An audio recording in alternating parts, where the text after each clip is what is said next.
Brilliant. Thank you. So hello, everybody, and welcome to another edition of the Denplan podcast.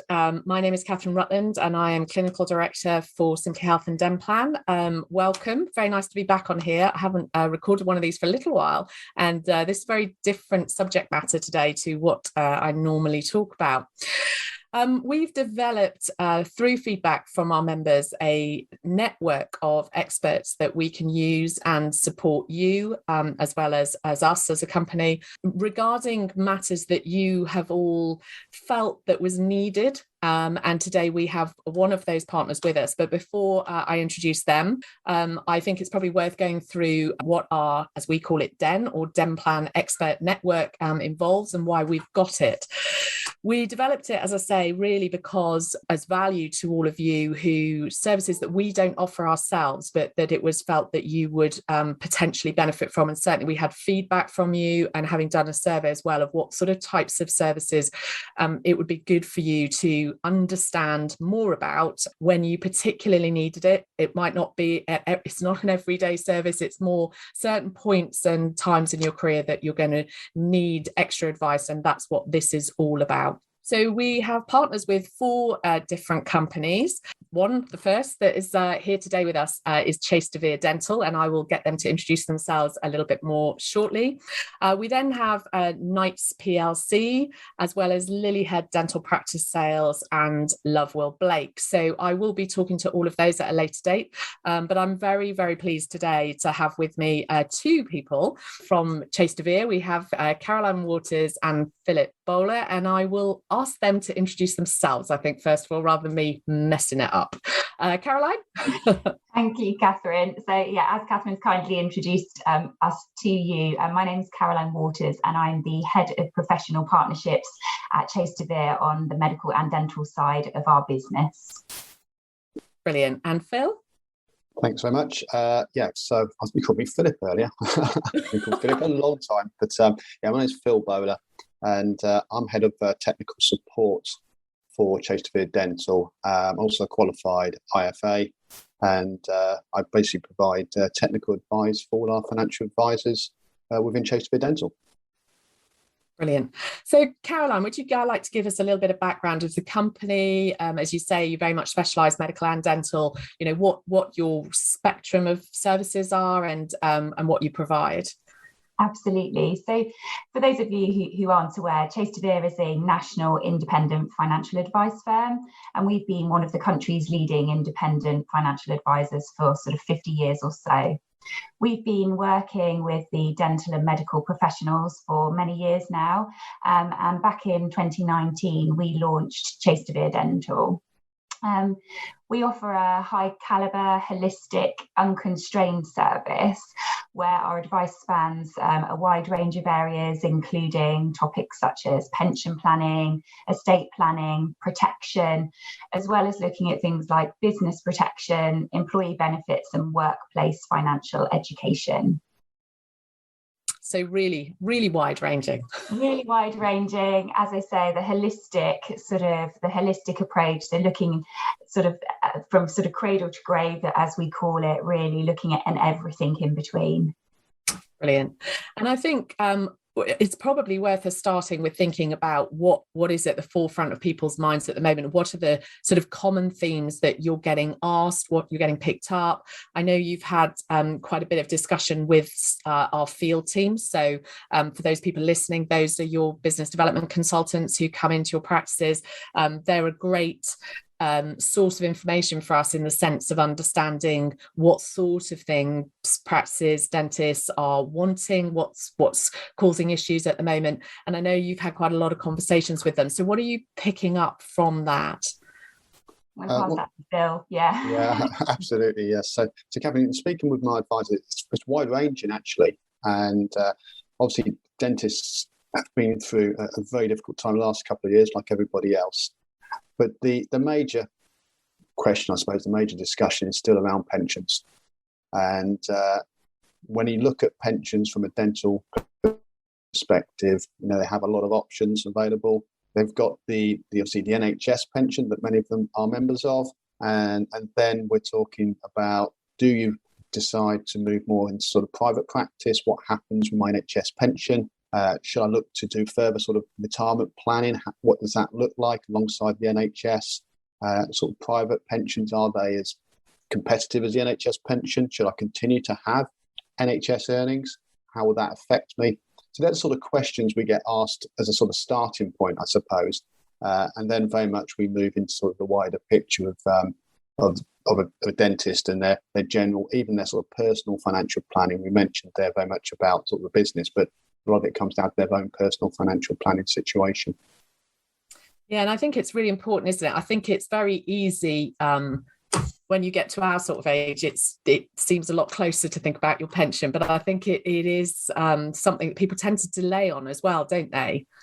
Absolutely, yeah. And it's interesting to say that, because depending where a dentist is in their career, very much depends on their opinion, really, of pensions, if we're talking about pensions as a whole.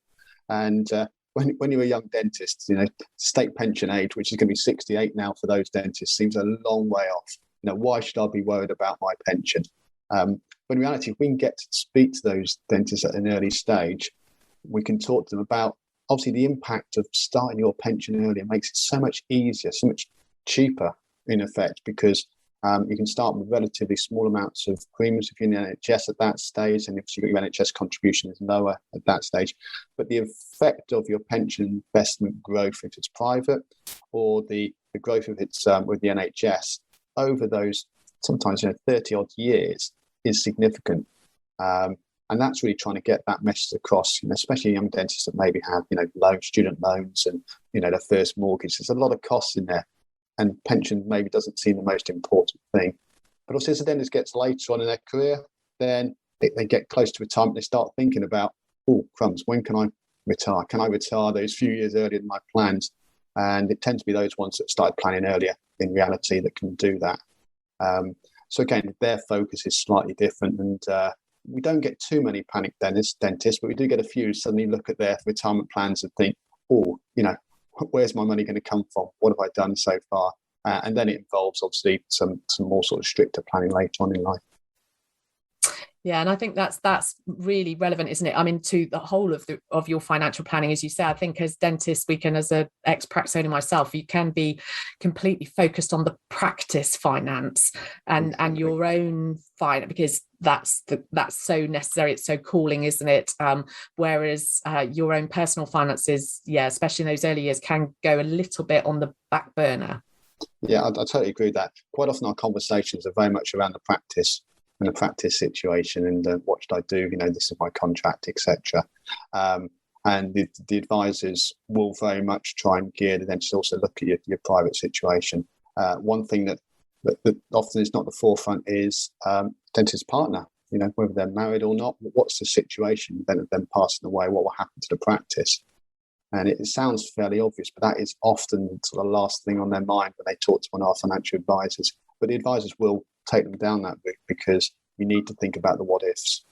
And that does take a bit of the sort of persuasion sometimes, but there's nothing more satisfying in a way, the fact that if a dentist needs to claim on something like an income protection policy or critical illness, hopefully they don't, but if they do, and we give them that advice and they put that in place, that gives us a sense of satisfaction that we've advised them they've done the right thing. So that's quite important as well. But she said quite often the focus initially is on the practice when they come to speak to us. Yeah. And I think that income protection bit is really important as well, isn't it? I think it's, again, it's something that you, especially when you're young, you kind of put to one side and, oh, you're infallible, aren't you? You're never going to get ill. You're never going to have a problem. And I think that, I know that from personal experience, and luckily I was in a position where I had got a policy literally straight out of dental school. And then one of the reasons not the only reason I'm in this role at the moment, but I got hit by an autoimmune eye condition. And I had a period about 11, 12 years ago where I was off work for 8 months. And I was so grateful that policy was in place. I was still in practice at that stage. It was before I started working for Denplan at all. So I was self-employed, joint partner in a practice. But to have that good income protection, I was absolutely phenomenal, and so pleased that I got it when I was young and had nothing wrong with me. Yeah, So, Well, that's a really good point. I'm so pleased you said about that, because income protection is viewed by some individuals as being quite expensive. Again, especially for young dentists with other expenditure. But the actual amount that you'll get paid out on an income protection, if you are certainly as a youngster, is going to be more than any other protection policy, because it pays out over it's usually aimed towards your state pension age. So if you can't work long term, that's going to pay out a huge amount of money, hence the cost. But it is really probably the best value for money contract protection policy out there.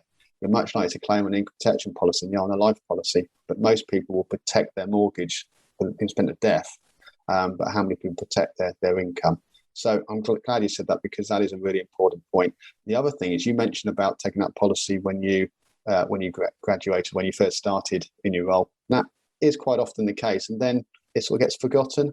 We see those being cancelled at early stage, again, because it seems an unnecessary expenditure.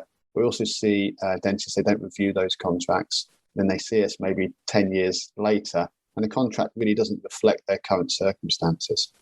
So it's important from both perspectives to want to get the cover in place, but also to keep it reviewed. And that's what we do as a matter of course. We don't just see a dentist, sort out the situation now and forget about them. It's really important we review things on a regular basis, because dentists' career is quite varied, as you know, probably better than I do. It is very varied, and circumstances change significantly. We need to make sure we're there at the right times.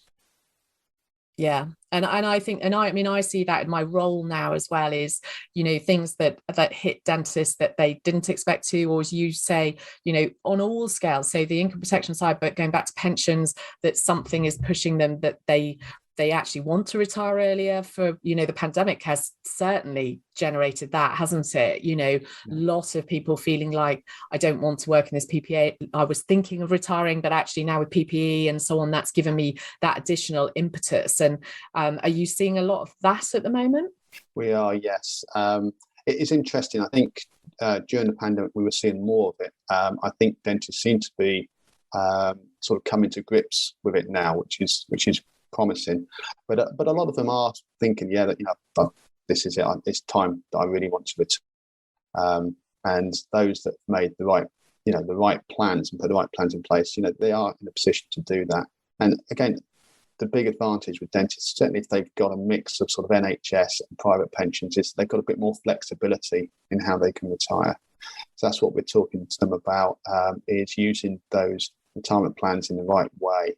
Obviously, if you've got a practice and you're looking to sell your practice, then that brings capital in as well, which we would talk to dentists very much about how they want to use that capital, whether it's to support income or whether to be invested for future use. Helping with, quite often it's very keen on helping their children, obviously through education, through university, and then obviously looking at that sort of first deposit on a home. So it's putting all those assets together, I suppose, in the most tax efficient way. But most dentists have that flexibility, which is good. It's just about whether they can physically afford it, and that's the first question. So the first thing we will do is look at how much are you going to be spending on a day-to-day basis when in retirement. If they can afford to do that, well, on the retirement income they've got available through the various sources, perfect. But we also think about that ad hoc expenditure. What you want to do for your children, what do you want to do in respect of round the world cruise or whatever that may be. Where's that extra cash going to come from? And the NHS again helps with that. Again, with the older dentists, they've got a lump sum which comes from the 1995 scheme, whenever will have benefits under, which is tax free. And that's a good little boost to have in the background to support them. So again, we talked about how that will support the ad hoc expenditure, I suppose, in retirement. Yeah. And I think it's what I'm hearing from you repeatedly is, one is the regular review, in the sense of, and I have to say I have been good. I have been good through my career, in the sense of making sure that I have had good, trusted people. And I think that's the other thing with building a relationship with somebody, isn't it? Is somebody that you trust, somebody that you you feel is going to give you the right advice, but also understands you and your, as you say, it's very varied, isn't it? And I think building your trust with an IFA and working, with whoever it is, but working with a company through that that builds, doesn't it? It's not just, oh, here's a yearly review, right, go away and don't think about it for 10 years. You learn more, don't you, as you go through it regularly. And you as IFAs learn that too about your clients, I guess. Yeah, absolutely. That's music to my ears in respect to what you're saying there. It is so important for you to have a good relationship with your financial advisor. If you're not happy with them, change them. And it's really important that they, as you said, understand your circumstances. A good financial advisor will make you, wealthy at the end of the day if they deal with your circumstances at the right time. They'll know when to contact you. As you said, they'll understand your situation. If you feel like your financial advisor's not doing that, then change them. What I would suggest. And but here at Chase de Vere, we've also developed during lockdown what we call a personal financial portal. And that allows us to conduct business all sort of remotely, really quickly. It involves, it's removed the need for paper, which is great for the environment as well. But it's also removed a lot of sort of the errors as well. So we're able to sort of process things quickly. And obviously now with the way that technology is developed, we can do meetings remotely, which we've been doing recently. We're now slowly going back to face-to-face for those clients that want that. But it's having that IFA that can adapt to your circumstances. I can't stress that enough. And what you've said there is exactly right. If you've got someone you can trust, you can just pick up the phone, ask a question, and you get the answer you want. That's great.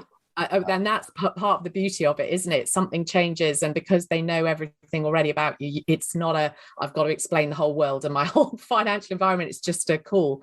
Yeah. And I think one thing as well that certainly, and listening to you very much, of having somebody who's does specialize in dental, I think that's, to me personally, I would say that's a really important part of it as well, isn't it? It is the nuances of pension is obviously one of the massive issues, but I think even just the way we work and the way our practices work, we're different to GPs even, we are, it is a different environment. Our mixture of private and NHS or all private, whatever it is, all of those things are, you need somebody who really understands the industry. Yeah, you're absolutely right. And it is, again, the way we've worked. I've worked with medics historically, and then over time developed, GPs and dentists. And what I realised very quickly was with dentists that you needed a different type of specialist advisor.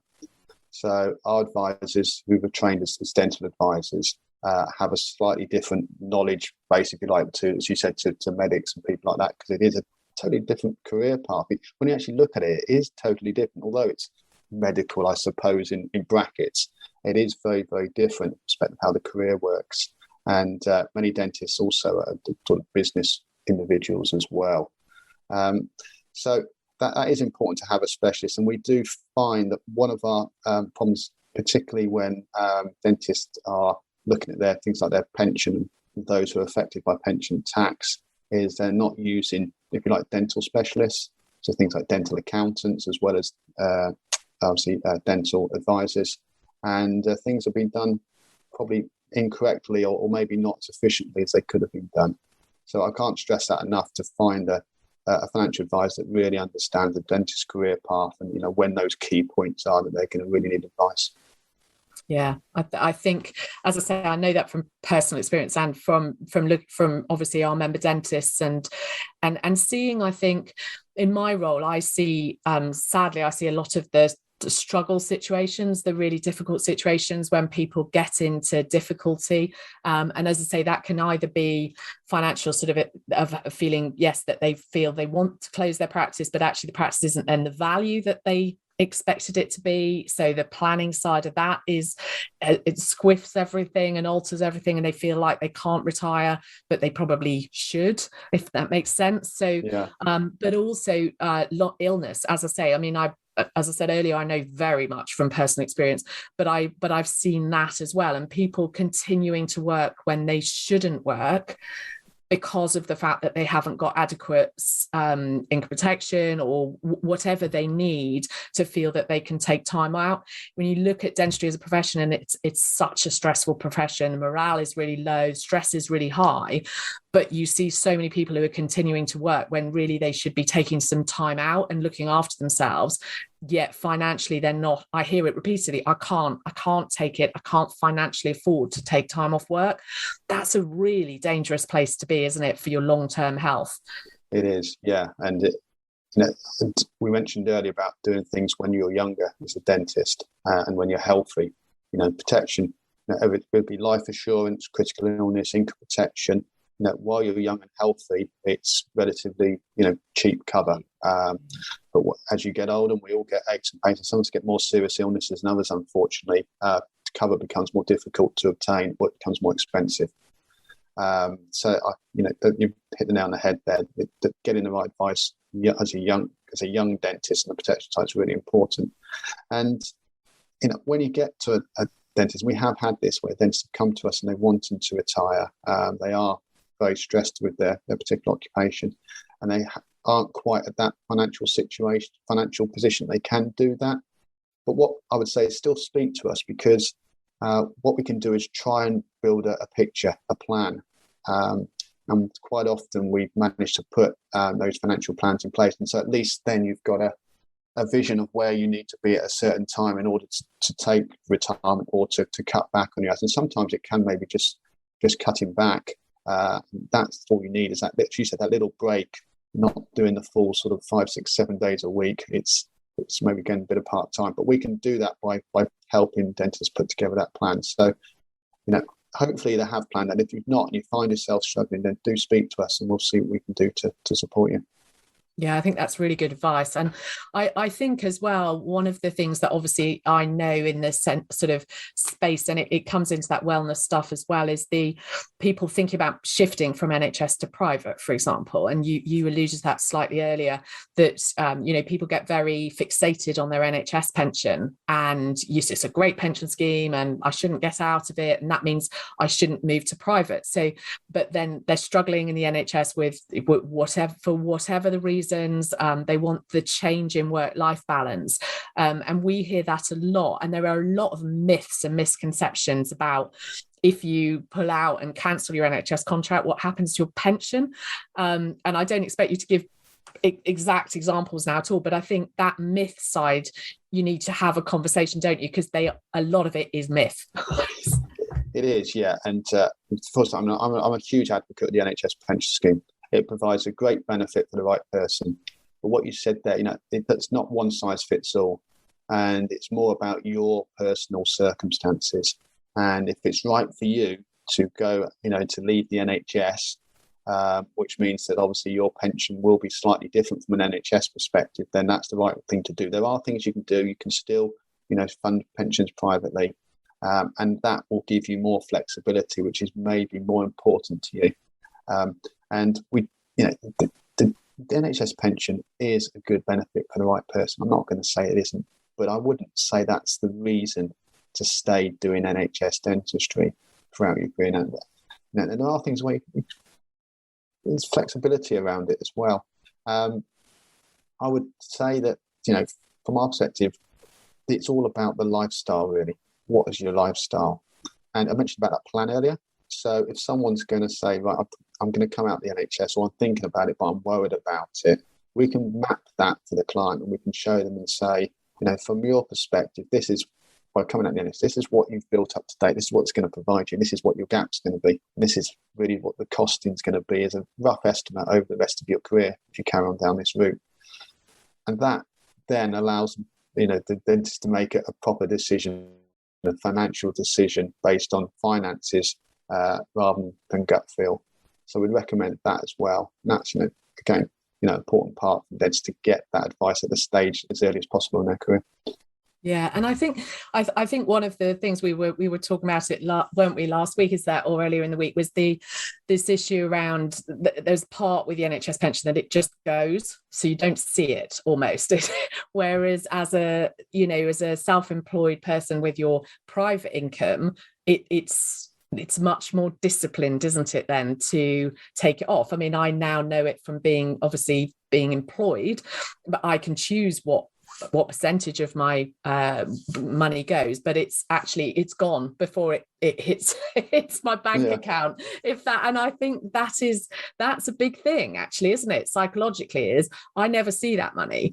It doesn't sit my bank account. I don't have to physically move it. But I think, and that's the case with NHS pensions as well, isn't it, within dentistry? Whereas actually, once you start to, and that's where people can get into trouble, isn't it? Is that once you start in and you're paying into a private pension, it's that discipline of just making sure that it's moved every month into wherever it needs to be moved to. It's just a different mindset, isn't it?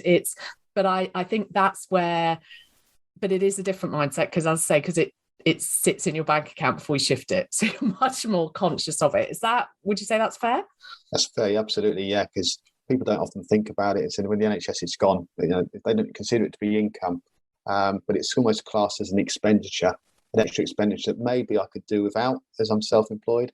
So again, that's where your advisor comes in, because they'll advise you how much you should be contributing in order to hit the long-term goal. You still get tax relief on your contribution, so it's not quite as painful as it may seem, and it's at the highest rate of income tax. So 40% pay, but 45% taxpayer, and you get tax relief at 45%. So it is still the most tax efficient way of saving.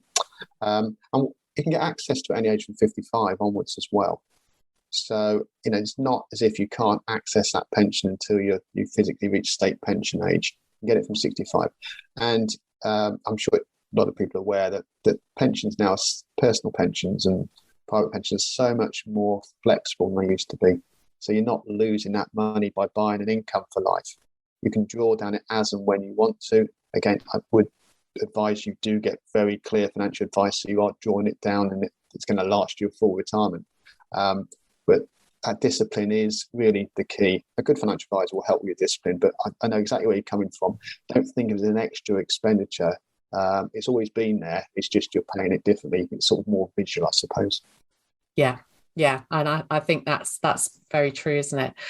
What else are you picking up? I mean, as I say, pensions, we've covered pensions, income protection. Anything else around, planning as far as buildings and so on? Caroline, you mentioned sort of estate management and so on. Is that an area that you're seeing, or has that kind of slowed down with everything going on at the moment? I think as Phil mentioned before, sorry Phil, pensions is sort of the topic of the moment, especially with the McLeod judgment as well. Phil, I don't know whether you want to slightly touch on that and what's going on with regards to that judgment and how it could affect dentists. Yeah, so the McLeod judgment is going to really impact those dentists with NHS earnings and NHS pension. So anyone who's been a member of the NHS pension on the 1st of April 2012 will be affected by a recent government response to a consultation. And it's to do with the movement into the 2015 pension scheme. And I don't know if you're aware of this, Catherine, but basically the government's introduction to the 2015 scheme was based on age criteria. So what will happen with any dentist who's moved their NHS pension into the 2015 scheme, either from the 1st of April 2015, or it could be between then and 1st of April 2022, will find that their benefits will be moved back from the 2015 scheme into their legacy scheme. And that could be the 95 or 2008 scheme. Now, the impact for most dentists is nothing really. They haven't got to worry about it, haven't got to do anything about it. They'll just see a change in how their benefits are calculated. And they'll probably need to speak to a financial advisor just to check that they're still on track.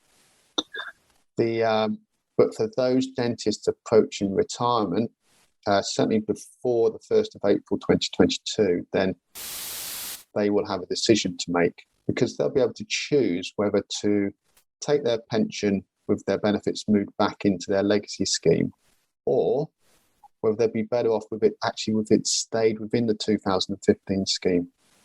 They need to do hopefully the pensions agency will provide the information for them. We don't know what that's going to look like yet. But they'll obviously need some advice at that stage of which is the best option for them. So there's nothing for them to do at the moment, but they need to be aware if you have NHS pension benefits, you're looking to retire before the 1st of April 2022, I'd recommend you speak to an advisor if you're not up to date with the McLeod judgment. If you're looking to retire after that date, Certainly if it's shortly after that date, again, I'd get in touch with an advisor. But if it's sort of after, I suppose, 2025, I wouldn't panic too much at this stage. Okay, it's just really good knowledge to have, isn't it, that there's something kicking around. There is, yeah. And those dentists, the only one, and it doesn't affect dentists quite so much, but the only dentists that are going to be really careful are those who've had annual allowance tax issues in relation to their pensions. If you've had annual allowance tax issues, then the good news is you could be due a refund, because the tax liability under the 95 and 2008 schemes, the legacy schemes, tends to be less than the tax liability under the 2015 scheme for the same pension input. So again, that's good news for those dentists affected by annual allowance. So that's one thing that's been, I suppose, a big topic for dentists. Brilliant, lovely. Is there anything else particularly? Covered quite a lot.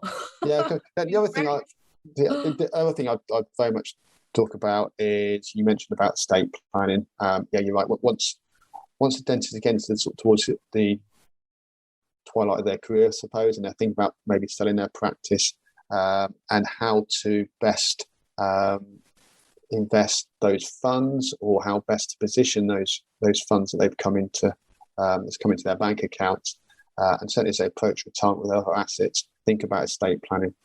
And estate planning is quite simply just doing some tweaking to your assets to make sure, in the event of you or your partner passing away, that they get passed on to your beneficiaries in the most tax efficient way. And in simple terms, if you just leave your assets building up in the background, anything that sits in your estate, in the event of you and your partner passing away, will be passed to your beneficiaries, but be subject to potentially a tax charge. Again, depending on circumstances, for you and a partner, it's up to £1 million. You can transfer tax free, but once your estate is over £1 million, that includes property, then you could be incurring undue tax, which just think about some sort of careful planning around that. And that's again what our advisors are particularly good at. Brilliant, lovely. Thank you. I mean, it's been a fantastic conversation. And as I said at the beginning, this isn't all that we're doing with you. There's lots of stuff in the planning. So please do, everybody, look out for things. Please do approach us if you'd like to contact Chase de Vere as well, of course. They'd be only too happy for us to pass your information on, and actually feedback on this in the sense of other topics, anything else that you feel be interesting, then let us know. But thank you hugely to both Phil and Caroline. Really great session. I'd say I think we could sit here for ages chatting, but no, really brilliant. Thank you so much, and thank you for everybody for listening. Bye-bye. Thank you. Bye.